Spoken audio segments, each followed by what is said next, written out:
Assalamualaikum warahmatullahi wabarakatuh. Perjalanan indah pelaksanaan kurikulum Merdeka di SDIT Al-Furqon Palembang. Hadirnya kurikulum Merdeka memberikan banyak warna baru di dalam pendidikan, terutama di SDIT Al-Furqon Palembang, di mana selama ini orientasi pendidikan lebih menitik beratkan kepada pencapaian kognitif pada peserta didik. Namun hadirnya kurikulum Merdeka memberikan warna dan inspirasi sesuai dengan tahap kebutuhan belajar peserta didik. Para peserta didik diberikan kesempatan yang sama dengan pendekatan pembelajaran berdiferensiasi.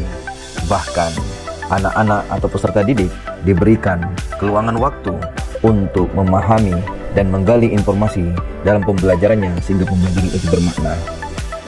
Di dalam penerapan kurikulum Merdeka, guru-guru memahami bagaimana memenuhi kebutuhan belajar peserta didik, serta guru-guru diberikan keleluasaan untuk melakukan perbaikan pada asesmen formatif dan memberikan hasil pada asesmen sumatif akhirnya.